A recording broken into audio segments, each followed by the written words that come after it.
గచ్చిబౌలిలోని FCI housing సొసైటీలో ఉన్నటువంటి flats సంబంధించినటువంటి రోడ్స్ని వేస్తున్న సమయంలో సినీ నటి రమేష్ శ్రీ గారి పైన సంధ్యా కాన్వెన్షన్కు సంబంధించినటువంటి యజమాని శ్రీధర్ రావు దాడి చేశారు. అలాగే వాళ్ళ బ్రదర్ని రమేష్ శ్రీ గారి బ్రదర్ని కూడా అటెంప్ట్ చేశారన్నట్టుగా కూడా తెలుస్తూ ఉంది. అయితే అసలు ఏంటి గొడవంతా ఏంటి అనేది కూడా వారి మాటల్లోనే తెలుసుకుందాము. పెద్ద ఎత్తున రమేష్ శ్రీ గారి పైన వాళ్ళ బ్రదర్ ప్రశాంత్ పైన కూడా దాడి చేసినట్టే కూడా చెప్తా ఉన్నారు. అసలు దాడి ఎందుకు చేయాల్సి వచ్చింది శ్రీధర్ రావు అనేటువంటి విషయాలు కూడా రమేష్ శ్రీ గారిని అడుగుదాం. హలో మేడం, నమస్తే. నమస్తే అండి. మేడం, అసలు ఈ ఎఫ్సిఐ ఫ్లాట్స్ గొడవ ఏంటి?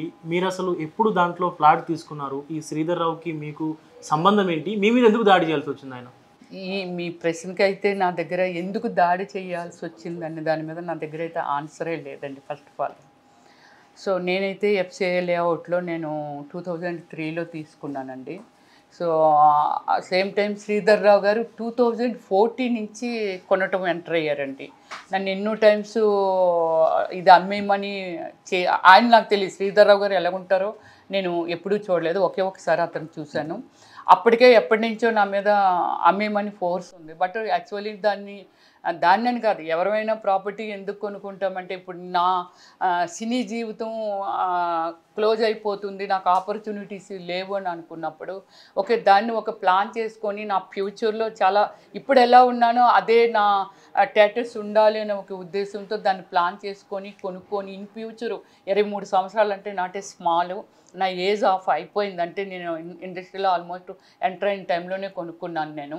సో అలా ప్లాన్ చేసుకొని అక్కడ కొనుక్కున్నాను. శ్రీధర్ రావు గారికి నాకు ఎటువంటి ప్రాబ్లమ్స్ కానీ లేకపోతే నా నైబర్ కాదండి, అంటే నా పక్క ప్లాట్లోనేమి ఆయన అంటే 2014 నుంచి కొన్నాడు కాబట్టి ఆయన ఎక్కడెక్కడ కొనుక్కున్నాడో మనకు ఐడియా లేదు. నా వరకే నాకు తెలుసండి. సో అలాగా ఆ మనిషి అప్పుడప్పుడు ఎదిగి ఇప్పుడు ఒక 100 ఎన్నో కొన్నానని అంటున్నారు.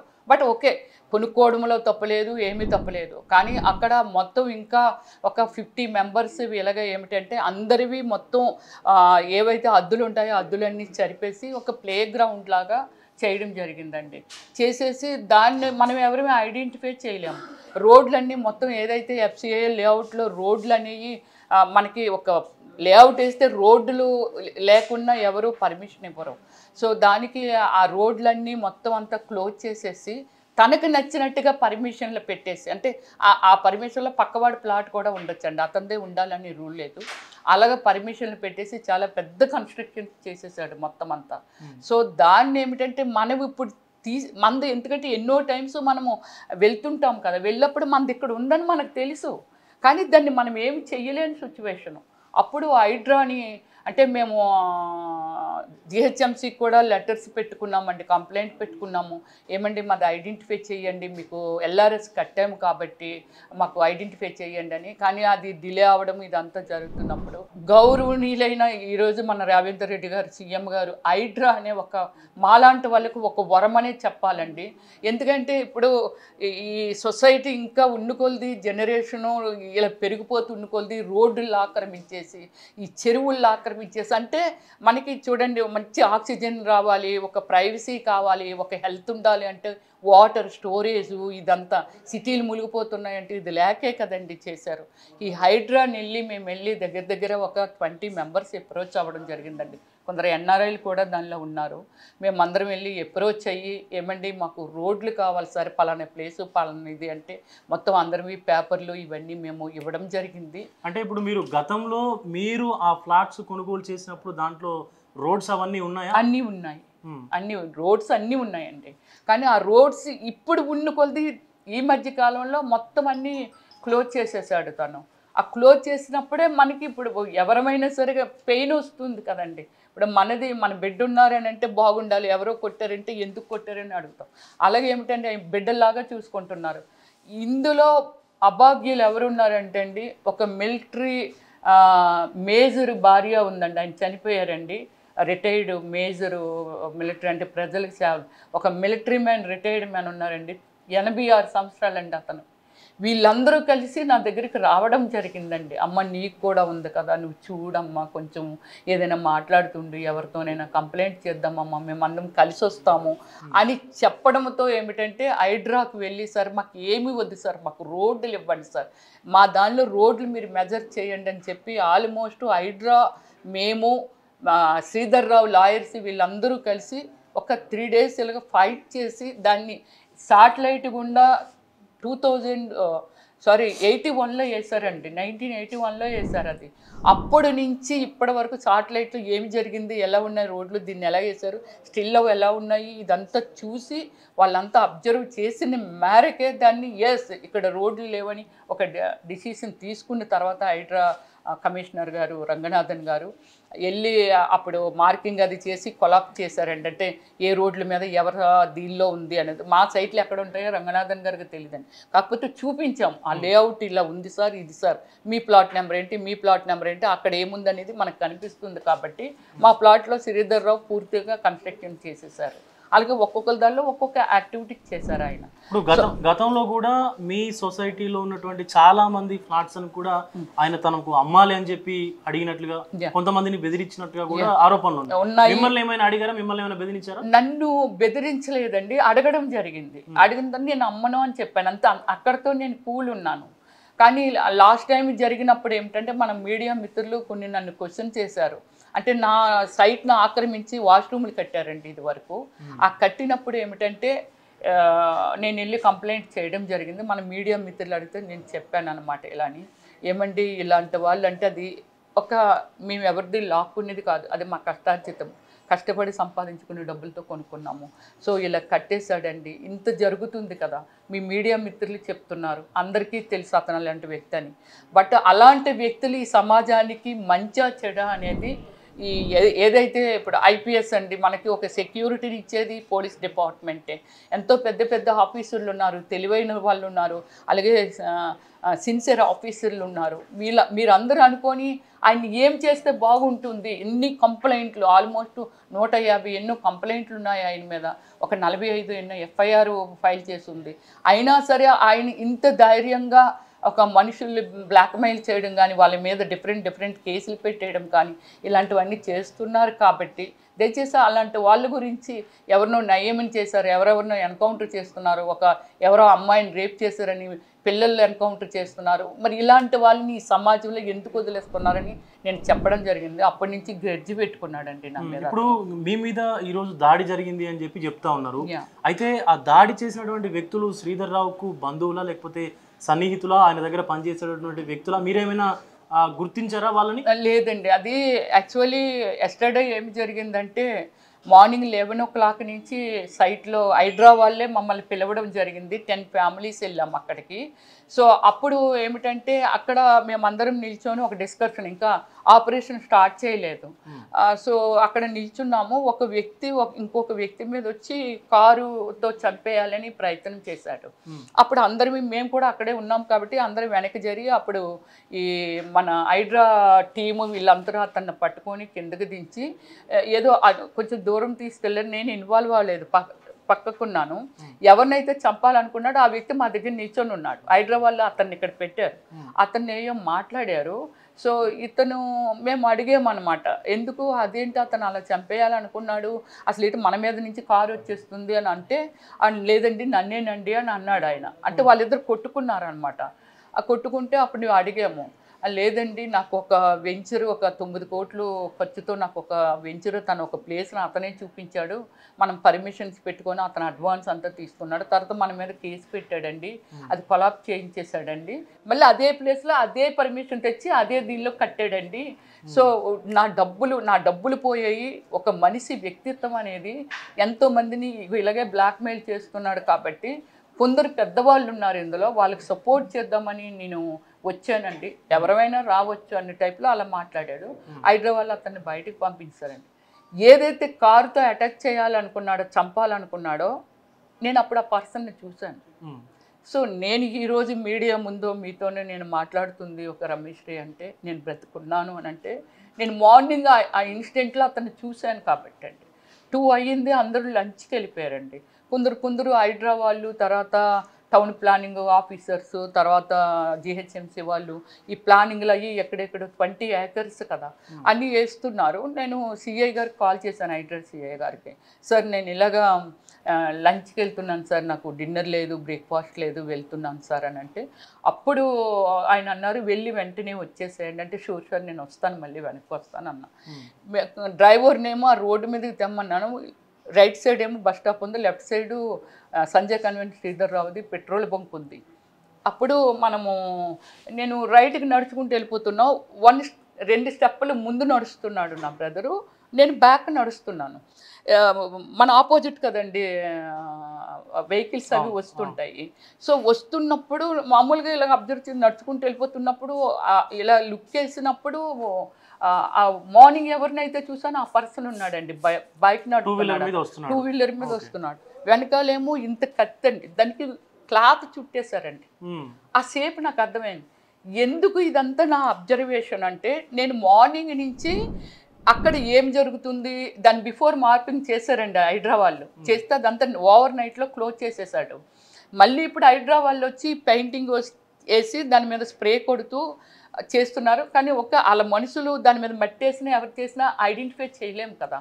దానికోసం నేను మార్నింగ్ నుంచి ఏం చేస్తున్నానంటే, ఆ మార్పింగ్ వెళ్ళి లొకేషన్ ఎక్కడ ఉందనేది నేను షూట్ చేసుకొస్తూ ఉన్నాను. అంటే వాళ్ళు చేసినటువంటి మార్పింగ్ వెళ్ళి లొకేషన్ ఎదురుగా ఇది ఇక్కడ వేసారు, ఇది ఇక్కడ వేసారు, ఇలా మొత్తం అంతా మార్పింగ్ చేసుకొస్తూ ఉన్నాను. సరిహద్దులు ఏమున్నాయి అలాగే వీడియో తీసుకొస్తూ ఉన్నాను. సో నాకు ఎక్కడికక్కడ అందులోనూ దగ్గర 100 మెంబర్స్, ఒక 20 ఎకరాల్లో అంటే ఆ లేఅవుట్లో ఎంతమంది ఉంటారండి. నేను పోలీసులను అడుగుతూ ఉండేదాన్ని, ప్రూవ్డ్ మరి వెళ్ళి అడగొచ్చు, అడుగుతుండేదాన్ని. వాళ్ళు అక్కడ 3 ఉన్నారు కదా, వీళ్ళెవరు వాళ్ళెవరు, ఓకే మన సైట్కి సంబంధించిన వాళ్ళు ఉండాలి, లేకపోతే హైడ్రాకి సంబంధించిన వాళ్ళు ఉండాలి, టౌన్ ప్లానింగ్ వాళ్ళు ఉండాలి, బయట వాళ్ళు ఎవరు అక్కడ ఉండకూడదు కదా. సో అడగండి అది ఇదని కొందరిని పంపించేసేవాళ్ళు. కొందరు వీడియోలు షూట్ చేస్తుంటే ఫోన్ అది లాక్కున్నాడు. నాకు తెలిసి ఒకే పర్సన్ మాతో ట్రావెల్ చేస్తున్నారు పోలీసు. యాక్చువల్లీ వీళ్ళు కూడా పంపిస్తామని చెప్పారట, వీళ్ళు హైడ్రా వాళ్ళు అడిగితే. బట్ ఎందరినో ముగ్గురినో పంపారు అంతే. లంచ్ టైం కాబట్టి వాళ్ళు కూడా లంచ్కి వెళ్ళిపోయినట్టున్నారు. సో ఓకే అప్పుడు మేము ఏదైతే నేను చూశానో అతన్ని, ఆ కత్తి పట్టుకున్నాడు కదండి, నాకు అర్థమైపోయింది. సినిమా సీన్లు అర్థమయ్యాయి. సేమ్ టైం మనము ఎన్నో న్యూస్ల్లో చూస్తూ ఉంటాము, నడి రోడ్డు మీద పరిగెట్టి నరికేస్తూ ఉంటారు. అదే సిచ్యువేషన్ ఎస్టర్డే మాత్రం నేను ఫేస్ చేశాను. రియల్లీ ట్రూ ఇది. అది అప్పుడు వెంటనే నేను వాడిని ప్రశాంత్ పరిగెట్టు అని అంటే వాడు పరిగెడుతున్నాడు. నా ఫ్రంట్లో నా బ్రదర్ ఉన్నారు. నేను వీడిని వెళ్ళి ఇలా తోసాను అనమాట, స్లో అయిపోతుంది వీడిని, ఇలా అన్నాడు ఇలా దిగు అని చెప్పాడు అతను. మార్నింగ్ అటెంప్ట్ చేసిన అతనే ఇతను కూడా. సో దిగు అని అంటే వాడు కత్తి పట్టుకొని కాలు ఇలా తీసి దిగేటప్పటికి నేను తోసాను. దోస్తా వెనకాతలు వస్తున్న వాళ్ళకి చాలామంది వస్తున్నారు, కానీ 2 మాత్రం వాళ్ళ బైకులు ఆటోమేటిక్గా ఆగిపోయాయి. అంటే ఇలా మాలి కూడా సడన్గా ఆగిపోతాయి కదా. వాళ్ళిద్దరు మాత్రము వచ్చి వాడు పడిపోయాడు కదా, ఆ కత్తిని వాళ్ళు తీశారు. కత్తిని తీసేటప్పటికి నేను ఇంకా అతను నాకు కనిపించట్లేదు నాకేమేంటి. వెంటనే వాళ్ళు అతని దగ్గర కత్తి లాక్కొని వాడు పరిగెట్టాడు.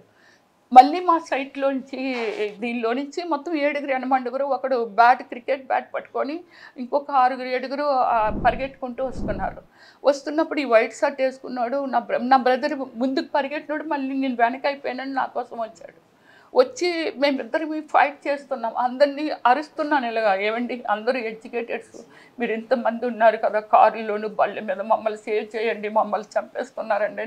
సేమ్ సినిమా పక్కలో నేను చాలా రిక్వెస్ట్ చేసినా ఎవరు ఆగలేదండి. వాళ్ళిద్దరు వెంటనే ఇతని పేరు పట్టుకొని లాగేస్తుంటే వాళ్ళిద్దరు వెంటనే వచ్చి ఆ హ్యాండ్ ఇలా లోపల పెట్టి ఇలా లాగుతుంటే నేను ఉండి చెయ్యలేక ఇరుస్తున్నాను.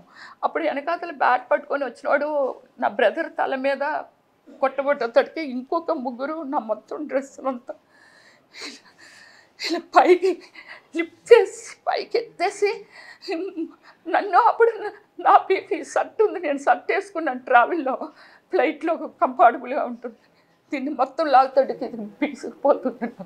ఇవన్నీ ఇక్కడి నుంచి ఇది ఇలా మింగుతుంటే నొప్పి వస్తుంది, ఇవన్నీ వాసిపోయాయి.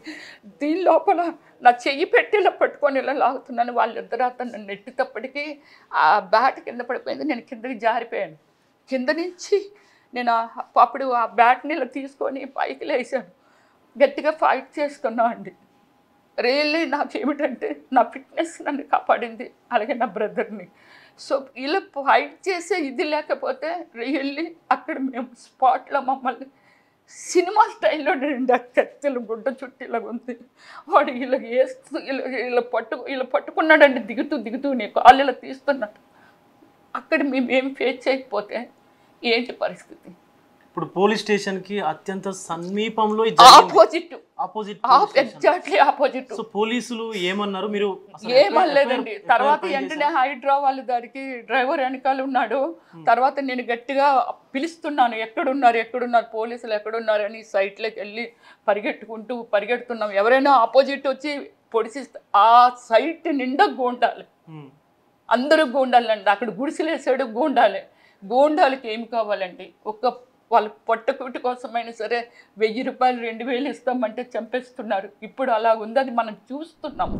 కానీ వాళ్ళు ఎటు నుంచి వచ్చి పొడిసేస్తారో కూడా మనకు తెలియదు. ఇది ఫేస్ చేశాను.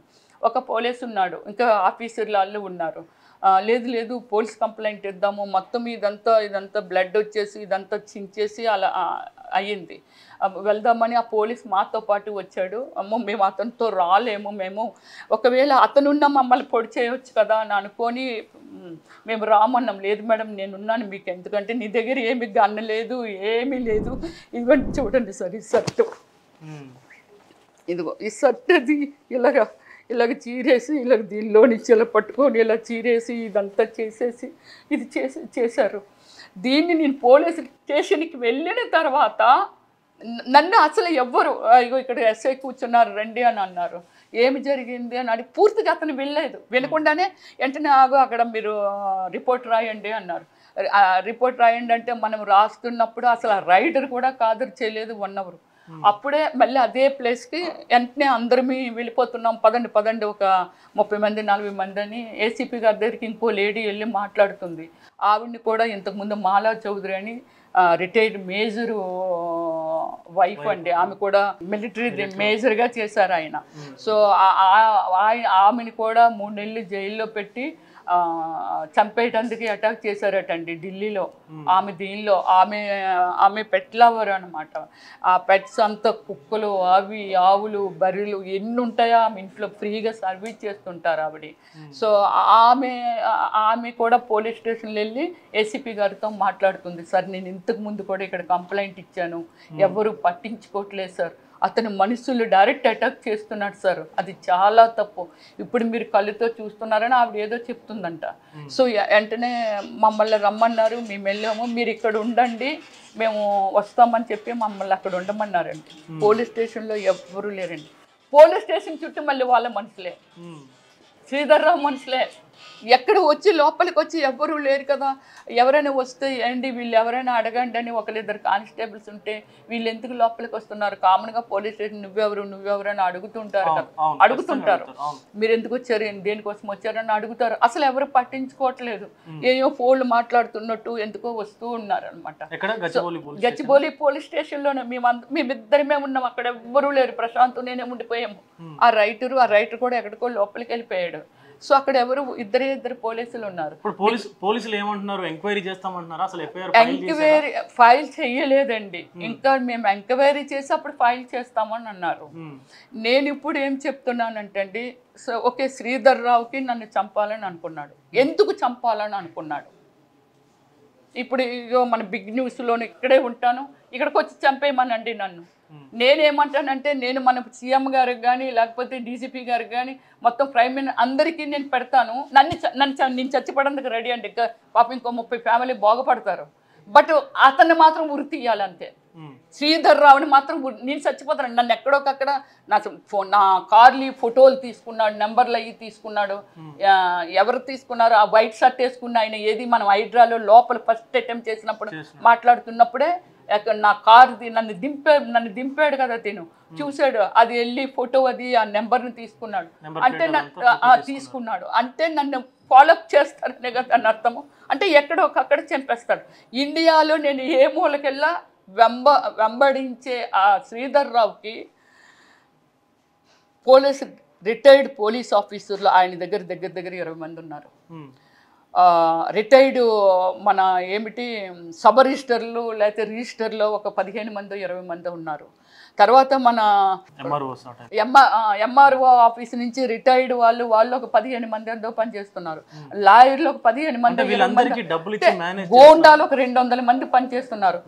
ఇతనికి ఏమిటంటే అండి వాళ్ళందరూ అంతమంది ఎందుకు అతని దగ్గర ఉన్నారు? మంచి కోసమా చెడు కోసమా? అంటే వీళ్ళందరికీ డబ్బులు ఇచ్చి మొత్తం మేనేజ్ చేస్తున్నాడండి. అంటే దీనిలో ఏమిటి మన రెవెన్యూ డిపార్ట్మెంట్లో ఏం లచుకులు, ఎవరి మీద ఏం చేయొచ్చు, ఏది ఎలా లాగేయచ్చు అనే టైప్లో అది ఒక డిస్కషన్ ఉంటుంది. లాయర్లు నేను తప్పుల మీదే ప్రయాణం చేస్తున్నాను, ఈ తప్పులు మనం ఎలా వాదించవచ్చు, ఎలా పోస్ట్ పోన్ చేయొచ్చు, ఏ విధంగా చేయొచ్చు, ఒకవేళ నేను ఇలా చేస్తే నేను ఎలా బయటకు రావచ్చు అనే దాని మీద లాయర్లు అందరూ పనిచేస్తున్నారు. రిజిస్టర్లు అంటే ఈ ల్యాండ్లో లొసుగు ఏమిటి, ఈ ల్యాండ్లో ఏముంది, ఆ ల్యాండ్లో ఏముంది, ఇది మనం కొట్టేయొచ్చా అనే ఒక డీటెయిల్స్ కోసము అది పనిచేస్తుంది. ఇలాగా మొత్తం ఒక పెద్ద ఒక వ్యవస్థ నడుస్తుందండి. ఇప్పుడు ఆయనకున్నటువంటి ఆ సంధ్యా కన్వెన్షన్ కు సంబంధించిన ల్యాండ్ కూడా ఒకే ఎకర్ ల్యాండ్ అక్కడ ఫిజికల్ గా ఉంది, బట్ రికార్డ్స్ లో మాత్రం సుమారుగా 5 నుంచి 6 ఎకరాల ల్యాండ్ చూపిస్తుందంటూ కూడా మీరు ఆరోపణలు చేస్తా ఉన్నారు. మిగతా ఫ్లాట్స్ అసోసియేషన్స్ వాళ్ళు కూడా చెప్తా ఉన్నారు. అసలు అక్కడ ఎంత ల్యాండ్ ఉంది ఆయనకి?